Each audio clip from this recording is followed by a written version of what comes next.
ঘর হতে পা বাড়িয়ে ভূগোলের সীমা ছাড়িয়ে কত প্রিয়জন হয় পরবাসী।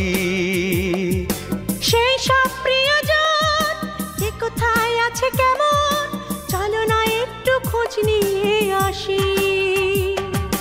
কিছু সুখ কিছু কথা, কিছু হাসি কিছু ব্যথা, কিছু জানা কিছু অজানার সন্ধানে বেঁধে নেই তারে প্রবাস মেলার মমতার বন্ধনে।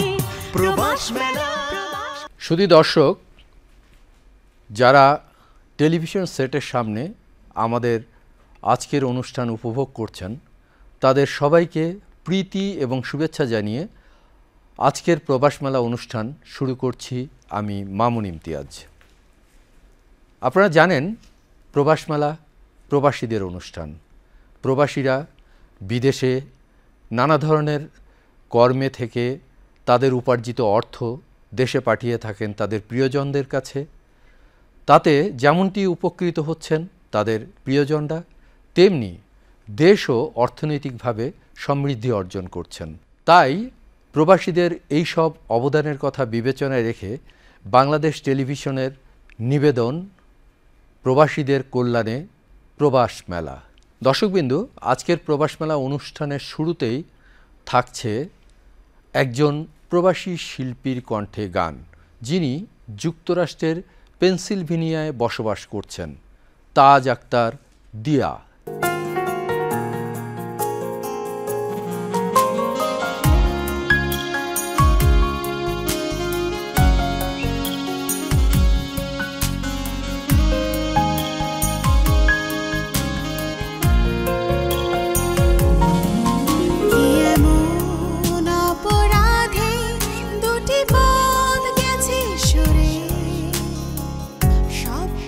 অভিমানী কে কোথায়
প্রবাস মেলা।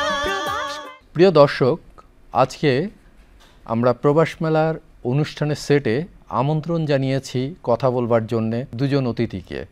আমরা প্রথমেই তাদের সঙ্গে পরিচিত হয়ে নেব। আমার ডান পাশে আছেন নাসরিন হোসেন তিমা, উনি মালদ্বীপে বসবাস করছেন।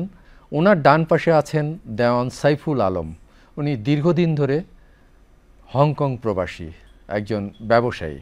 আসুন আমরা তাদের সঙ্গে কথা বলি। প্রথমে আমি নাসরিন হোসেন তিমার কাছে জানতে চাইব, আপনি কতদিন ধরে মালদ্বীপে আছেন এবং কি পেশা আছেন, এবং আপনার পেশা নিয়ে আপনার জার্নিটা যদি আমাদের দর্শকদের উদ্দেশ্যে কিছু বলেন। মালদ্বীপ আছি 1.5 বছর যাবত ওখানে অ্যাজ এ শেফ। আমার স্টার্টিংটা শুরু হয়েছে ঢাকাতে। আমি যখন স্টাডি করি তখন তারপরে আমি ঢাকা রিজেন্সি হোটেলে অ্যাজ এ ট্রেনি হিসেবে জব করি। জবের পাশাপাশি আমার যখন তারা আমার প্রোগ্রেস দেখে তখন তারা আমাকে জবের অফার করে। দেন আমি ওখানে 2 বছর যাবত জব করি ঢাকা রিজেন্সি হোটেলে। দেন আমি ওখান থেকে মুভ করি আমার ক্যারিয়ারের জন্য। আমি ঢাকা রেনেসান্স হোটেলে জব করি। ওখান থেকে আমি 2 বছর করার পরে আমি আবার শেরাটনে মুভ করি। এখন শেরাটনে কাজ করা শেষ হওয়ার পরে আমি চিন্তা করি যে না, আমাকে আরও কিছু করতে হবে। সো তখন আমি মালদ্বীপের জন্য ট্রাই করি। আর মালদ্বীপে ট্রাই করার পরে তারা আমার ক্যারিয়ার দেখার পর, আমার সার্টিফিকেট দেখার পরে তারা আমাকে জব অফার করে, যার কারণে আমি এখন মালদ্বীপে আছি। আমরা খুবই ভালো আছি মালদ্বীপে। কাজের পরিবেশ বাংলাদেশের মতো ওখানকার পরিবেশও সেম। কারণ একটা নারী হিসেবে আমরা যখন একটা ইন্ডাস্ট্রিতে কাজ করি তখন আমাদের অনেক জড়তা থাকতে পারে। আমাদের যে সেক্টরটা, এই সেক্টরের মধ্যে কোনোই প্রবলেম নাই। আমরা খুব ইজিলি ওখানে কাজ করছি, সবার সাথে তাল মিলিয়ে, কোনো ছেলে মেয়ে কোনো ভেদাভেদ নাই। দেওয়ান সাইফুল আলমের কাছে জানতে চাই, আপনার প্রবাস জীবন জার্নিটা কিভাবে শুরু হয়েছে, কি করছেন? আমি আসলে হংকংয়ে আছি প্রায় 32 বছরের উপরে। তো আমি 93 সালে চলে গিয়েছিলাম হংকং। আমি আসলে বেসিক্যালি টেক্সটাইল ইঞ্জিনিয়ার। আমি পড়াশোনা করে প্রথমে জয়েন করে একটা গার্মেন্টস অ্যান্ড টেক্সটাইল গ্রুপ বাংলাদেশের। Fortunately after few months are কি, ওদেরও আবার হংকংয়ে অফিস আছে।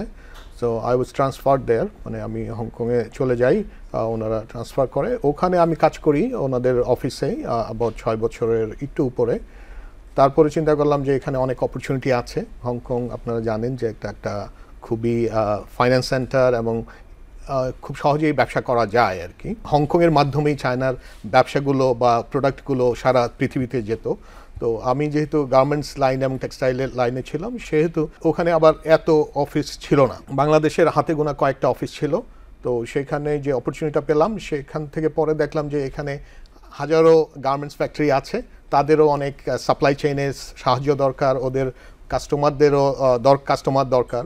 সেই হিসাবে আমার যে এক্সপেরিয়েন্স ওখানে 6 বছর ছিল, তখন আমি নিজেই শুরু করি এবং ওখানে যাদের অফিস নাই তাদেরকে সাপোর্ট দিয়েছি আর কি, সাপ্লাই চেইন এখনও দিচ্ছি। হংকংয়ে তো এমনি পার্মানেন্ট রেসিডেন্ট ছাড়া তো সিটিজেন হবার সুযোগ নেই। আর আপনারা কি পরিমাণ বাংলাদেশি সেখানে বসবাস করছেন? এখানে কয়েক হাজার বাংলাদেশি আছে। তো লিগালি যারা আছে, আবার কেউ কেউ এখান থেকে গিয়েছেন বিভিন্ন কারণে, গিয়ে ওখানেও অবৈধভাবেও আছেন অল্প কিছু। লিগালি যদি আপনি রিসাইড করেন 7 বছর আপনি বৈধভাবে, তখনই আপনি পার্মানেন্ট রেসিডেন্সির জন্য অ্যাপ্লাই করতে পারেন। তো পার্মানেন্ট রেসিডেন্সি পাওয়ার পরে আবার আপনি ওদের সিটিজেনশিপের জন্য অ্যাপ্লাই করতে পারেন। চাইনিজ গভর্নমেন্টের যে রুলস, সেই রুলস অনুযায়ী আপনি ডুয়াল ন্যাশনালিটি রাখতে পারবেন না। সেই ক্ষেত্রে আপনি রিনাউন্স করতে হবে আপনার অরিজিনাল যে কান্ট্রির যে ন্যাশনালিটি। এখানে একটা অ্যাডভান্টেজ কি, বাংলাদেশের পাসপোর্টে আপনারা জানেন যে ভিসা পাওয়া খুবই ডিফিকাল্ট এবং ট্রাভেল করা অনেক জায়গায় রেস্ট্রিক্টেড আর কি। কম্পেয়ার করলে সেখানে হংকংয়ের পাসপোর্টে প্রায় আপনি 170-180টা দেশে কোনো ভিসা ছাড়াই যেতে পারেন।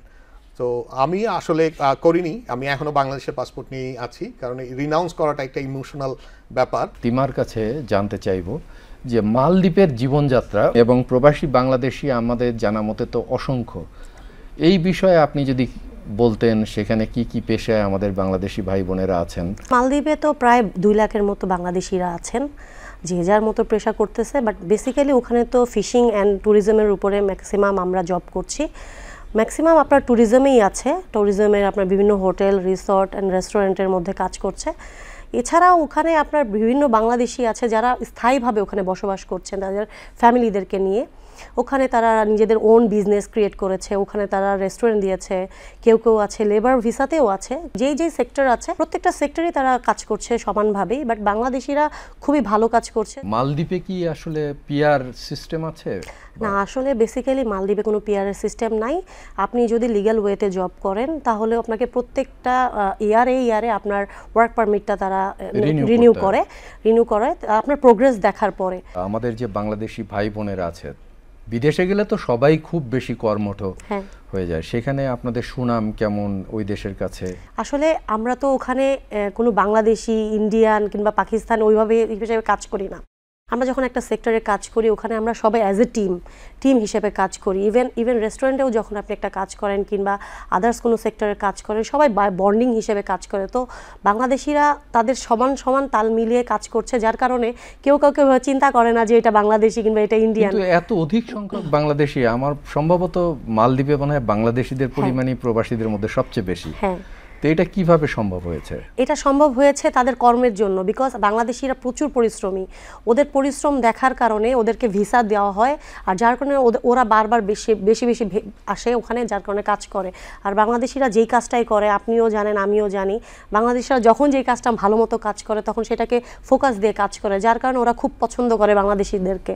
দেওয়ান সাইফুল আলমের কাছে আরেকটু জানতে চাইব যে আপনি তো বিদেশে একজন সফল ব্যবসায়ী, দেশে বিনিয়োগ বা দেশে আপনি রেমিটেন্স পাঠানোর ব্যাপারে নিজে কি ভূমিকা রাখছেন, বা আপনারা যারা হংকংয়ে আছেন তারা কি ভূমিকা রাখছেন, কতটুকু রাখছেন? বাংলাদেশিদের যে ভূমিকা সেটা হলো, একসময় আমরা যারা ব্যবসা শুরু করেছি আর কি হংকংয়ে, এই ব্যবসাগুলো করতো হংকংইজরা বা অন্যান্য দেশের লোকজন, সেই ব্যবসাটাকে আমরা ক্যাপচার করতে পেরেছি। এবং বাংলাদেশের যে হিউজ পরিমাণ যে সাপ্লাই চেইনের যেসব ফ্যাব্রিক অ্যাক্সেসরিজ অথবা গার্মেন্টস বাইংয়ের যে রোলটা প্লে করে, এখানে আমাদের যারা বাংলাদেশি তারাই এগুলো করতেছে। এই সময় একসময় ওই যেই আমরা ওটার থেকে যে প্রফিটটা ওরা তো রিটেইন করতো, এখন আমরা যারা বাংলাদেশি ওরা যেটা প্রফিটটা পাই সেটা আবার মূলত বাংলাদেশেই চলে আসে। আমরা নিজেরাও বিভিন্ন জায়গায় এখানে ইনভেস্টমেন্ট করেছি, সেটা ম্যানুফ্যাকচারিংয়ে করা হয়েছে, অ্যাসেট ডিফারেন্ট কাইন্ড অফ অ্যাসেটে করা হয়েছে, বা অন্যান্য সেক্টরেও করা হচ্ছে। এইখানে বাংলাদেশ যে এখন যে ইনভেস্টমেন্টের জন্য এতটাই মানে চাচ্ছে আর কি, যে বাংলাদেশে আসুক ও ফরেন ইনভেস্টররা, সেইটার ব্যাপারে আমরা আবার একটা রোল প্লে করার চেষ্টা করছি, যে এখানে কিভাবে আমরা বাংলাদেশের ব্যবসায়ীদের সঙ্গে একটা সেতু বন্ধন করা আর বাংলাদেশে ইনভেস্টমেন্ট করা। তিমার কাছে আরেকটু জানতে চাই, সেটা হলো যে নতুন আপনার মতো যারা আপনার মতো বিভিন্ন পেশায় দক্ষতা অর্জন করে ওখানে যেতে চায়, তাদের জন্য আপনার কি ধরনের পরামর্শ থাকবে? পরামর্শ একটাই থাকবে যে আপনি যখন একটা কাজ করবেন তখন বেসিক্যালি ওটা ভালো মতো ফোকাস দিয়ে কাজ করবেন, বিকজ আপনাকে এটাও চিন্তা করতে হবে যে আপনি বাংলাদেশকে রিপ্রেজেন্ট করছেন। তো যখন আপনি বাংলাদেশ থেকে আরেকটা কান্ট্রিতে যাবেন, অবশ্যই তারা চিন্তা করবে যে না, বাংলাদেশি ভালো মতো কাজ করছে। আপনি যদি ভালো মতো কাজ না করেন কিংবা আপনি যদি স্কিল না হন, তাহলে কি হবে যে তারা ওখান থেকে আবার বাংলাদেশিদেরকে আর নিবে না। তো যার কারণে সবসময় আমি তাদেরকে এটাই বলবো যে যখনই তারা কাজ করুক না কেন কিংবা কোনো একটা কাজ নেওয়ার চেষ্টা করুক, ওটা প্রপার ওয়েতে স্কিলভাবে ডেভেলপ করার পর নিজেকে যখন ভাববে যে না, now I am to do this one, then তারা যেতে পারে যে কোনোভাবে। প্রায় সব দেশেই তো বাংলাদেশি ভাই বোনেরা বিভিন্ন ধরনের অ্যাসোসিয়েশন গড়ে তুলেছেন কাজের বাইরে সময় কাটানোর জন্য, নানাবিধ সাংস্কৃতিক সামাজিক। আপনাদের মালদ্বীপের কি অবস্থা? আমাদের মালদ্বীপেও সেম আছে। আমাদের মালে সিটিতে একদম আমাদের একটা অ্যাসোসিয়েশন আছে, যেখানে আমরা সপ্তাহে একদিন আমরা সব বাংলাদেশিরা একসাথে বসি, কমিউনিকেশন করি, কার কি প্রবলেম, কার কি সমস্যা, এগুলো সব আমরা ওখানে সলভিং করি। তারা আমাদেরকে টেক কেয়ার করে। ইভেন কারো যদি জটিলতা থাকে ভিসার, সেগুলোর জন্য আমাদেরকে হেল্প করা হয়। এসব ব্যাপারে আমাদের দূতাবাসগুলোর কাছ থেকে সহযোগিতা কেমন পাচ্ছেন? খুবই ভালো সহযোগিতা পাচ্ছি, কারণ হচ্ছে যে আমাদের যারা ওখানে রিপ্রেজেন্ট করছে তারা আমাদের পরামর্শ, আমাদের প্রবলেমগুলো তাদের সাথে শেয়ার করছে, যার কারণে তারা খুব ইজিলি এখন আমাদের সব কিছু মুভ করার জন্য চেষ্টা করছে। ইভেন রিসেন্ট আমাদের বাংলাদেশিরা প্রচুর পরিমাণ অবৈধ ছিল, যাদেরকে ওনারা ওখানে পার্মানেন্ট করার জন্য বিভিন্নভাবে মাধ্যম বের করে তাদেরকে পার্মানেন্ট করার চেষ্টা করে। আমাদের প্রবাস মেলা অনুষ্ঠানের আমন্ত্রণে আপনারা দুজন এসে এখানে উপস্থিত হয়ে আপনাদের মূল্যবান অনেক কথা বলেছেন, আমাদের দেশের দর্শকদের জন্য অনেক পরামর্শ দিয়েছেন, তার জন্য আপনাদেরকে অসংখ্য ধন্যবাদ। আমাদের প্রবাস মেলা অনুষ্ঠানের আহ্বানে সাড়া দিয়ে বিভিন্ন দেশ থেকে আমাদের অনেক প্রবাসী ভাই বোনরা যোগাযোগ করছেন।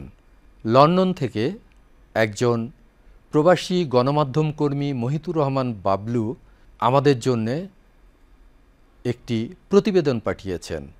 চলুন দর্শক, আমরা লন্ডন থেকে পাঠানো প্রতিবেদনটি এখন দেখে আসি।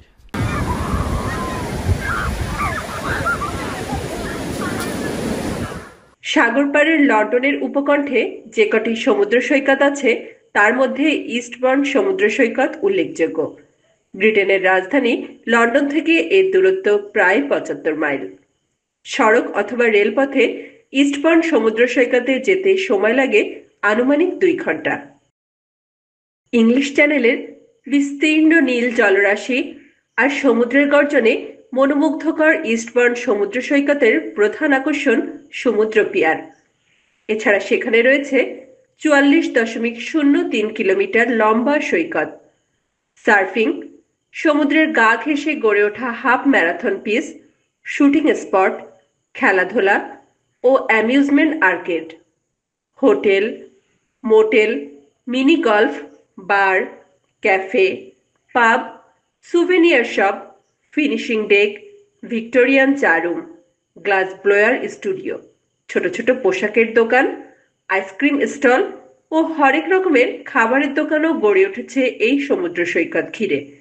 এখানে আসলেই মনে হয় প্রকৃতি গান গাইছে।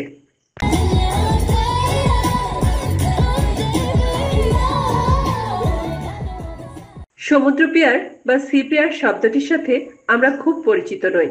এটা কাঠ ও কংক্রিটের তৈরি লম্বা সেতুর মতো স্থাপনা, যা স্থলভাগ থেকে পানির দিকে এগিয়ে যায় এবং নানান কার্যকলাপের জন্য ব্যবহৃত হয়। পানির উপর ভাসমান ও মাটিতে পিলার গেঁথে স্থায়ীভাবে নির্মাণ করা হয় সমুদ্র পিয়ার। যুক্তরাষ্ট্র, যুক্তরাজ্য, অস্ট্রেলিয়া, কানাডা, দক্ষিণ আফ্রিকা, ব্রাজিল, জাপান, চীন ও ভারতে সমুদ্র পিয়ার দেখা যায়। ব্রিটেনে সমুদ্র পাড়ের পিয়ারগুলো দেখতে একেবারেই ইউনিক, যা ভিক্টোরিয়ান যুগের আধুনিক বিনোদনের মিশ্র করিডোর। 1837 থেকে 1901 সাল পর্যন্ত যুক্তরাজ্যে ছিল পিয়ার বিকাশের স্বর্ণযুগ। ওই সময়ে এসব পিয়ার ছিল সমুদ্র তীরবর্তী শহরগুলোর অর্থনীতির মূল চালিকা শক্তি। কিন্তু যুগের বিবর্তনে আজ সমুদ্র পিয়ার ব্রিটেনের উপকূলীয় সংস্কৃতি, ভ্রমণ পিপাসু ও শিল্প সাংস্কৃতিক পরিবর্তনের প্রতীক।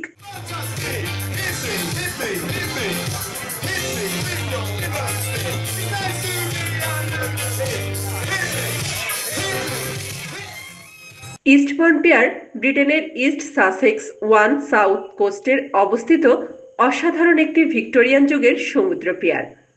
1970 সালের 13 জুন পিয়ারটি আনুষ্ঠানিকভাবে চালু হয়। এর দৈর্ঘ্য 1000 ফিট। এখানে রয়েছে বিভিন্ন দেশের রেস্তোরাঁর সাথে ঐতিহ্যবাহী ব্রিটিশ ফিশ অ্যান্ড চিপসের দোকান, ওয়াকওয়ে, থরে থরে সাজানো বসার নতুন bench, bar, cafe, Victorian room, mini golf, glass blower studio, souvenir shop, finishing deck, ice cream stall ও আকর্ষণীয় অ্যামিউজমেন্ট আর্কেড।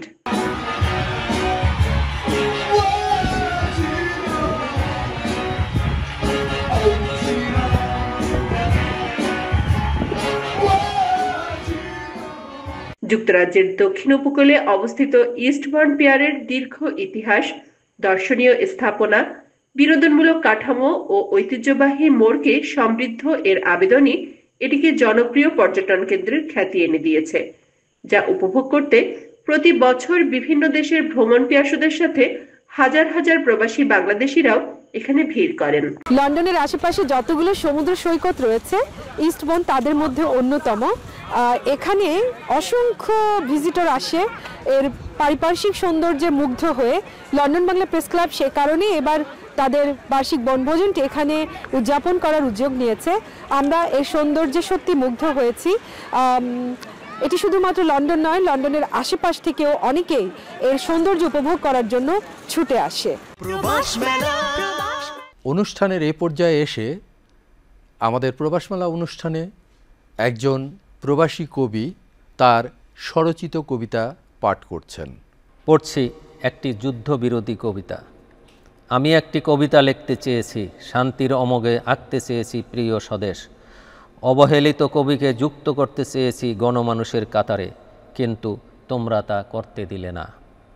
অধিক আক্রোশে ছড়িয়ে দিলে আগুন। অবরুদ্ধ ফিলিস্তিন আর রোহিঙ্গার সবুজ অরণ্যকে যারা বানিয়েছে কঙ্কালের শ্মশানঘাট, তোমরা তাদের স্বাগত জানাও। স্বৈরতন্ত্রের অগ্নিমহড়ায় পাহাড়ি মোল্লার কাছে যারা করেছে বিবেক সমর্পণ, তোমরা তাদের জয়গান করো। উগ্রতার শোষক মহড়ায় তাক করা মেশিনগান, জীবন্তকে কঙ্কাল বানাতে বেশি কিছু লাগে না, দু একটি ট্রিগার চালালেই সার। শোষকের লাল ফিতা উদ্বোধনে চতুর্দিকে শুধু যুদ্ধকেই আলিঙ্গন। সর্বত্র মিজাইল কান্নায় লাশের বহর, নিদ্রিত স্বপ্নে ডুবে আছে স্বাধীনতা। আহা, ফিলিস্তিনের নিষ্পাপ বালিকার মুমূর্ষ দহাকানির সাথে ইউক্রেন আর ইসরায়েলি শিশুর কী অপূর্ব মিল। প্রকৃতি বোঝে, শুধু বোঝে না হন্তারক। স্কুল ছাত্রের বুক চিরে পৈশাসিকতার উন্মাদনায় বারবার যারা সবল মারে, তোমরা তাদেরও পুরস্কৃত করো। সন্ত্রাস অগ্নিলাভার জ্বলন্ত পারদে নিস্তব্ধ ধরণী, দিগন্ত জুড়ে নারী ও শিশুর আর্তনাদ। জেনিন, গাজা, রামাল্লা, বেথেলহেমের প্রশান্ত পথে, আল আকসার স্বর্গ সোপানে জেগে ওঠে ফিলিস্তিন। লোহিত সাগরের ঢেউ তরঙ্গে জেগে ওঠে ফিলিস্তিন। ব্যাকুল বেদনার সুরে সুরে ভাসে ফিলিস্তিন। রক্তাব মেঘের অশ্রুধারায় হিল্লোলিত হয় ফিলিস্তিন। ইথারে ইথারে বাজে স্বাধীনতার গান, যদিও থেমে নেই দানবীয় আগ্রাসন। পৈশাসিকতার উগ্র থাবায় চতুর্দিকে হাহাকার, হাজারো লাশের মিলিত মিছিলে তবুও মিনতি ভরা প্রার্থনা। এসো মেঘ, এসো বৃষ্টি, এসো শান্তির জলধারায়। ইথার বাতাসে স্লোগান ওঠে, যুদ্ধ নয়, শান্তি চাই। নিদারুণ শোকাবহে যোগ হয় আরও একটি লাইন, মানুষ তুমি আবার মানুষ হও। এই ছিল আজকের আমাদের প্রবাস মেলা পরিবেশনা। প্রবাসী ভাই বোনদেরকে বলবো, প্রবাস মেলা আপনাদেরই অনুষ্ঠান। আপনারা আরও বেশি আমাদের সঙ্গে যোগাযোগ করলে অনুষ্ঠানটি ভবিষ্যতে আরও বেশি প্রাণবন্ত করে তোলা যাবে। তাই আমাদের সাথে যোগাযোগ করুন। আমাদের সঙ্গে যোগাযোগের মেইল অ্যাড্রেস probashmela@yahoo.com। প্রবাসীরা প্রবাসে থাকেন, আমরা দেশে বসে অনুষ্ঠান নির্মাণ করছি। তাই নানা ধরনের সীমাবদ্ধতা সত্ত্বেও প্রবাসীদের অকুণ্ঠ সহযোগিতায় এই অনুষ্ঠান প্রতিনিয়ত এগিয়ে চলছে। আমরাও চেষ্টা করে চলছি কিভাবে অনুষ্ঠানটিকে আরও বেশি সুন্দর এবং প্রাণবন্ত করা যায়। আগামীতে আমাদের চেষ্টা থাকবে আরও বেশি নতুন নতুন আয়োজন নিয়ে এই অনুষ্ঠানটি সাজানোর। ততক্ষণ পর্যন্ত আপনারা ভালো থাকুন, সুস্থ থাকুন, নিরাপদে থাকুন। আল্লাহ হাফেজ। প্রবাস মেলা, প্রবাস মেলা, প্রবাস মেলা।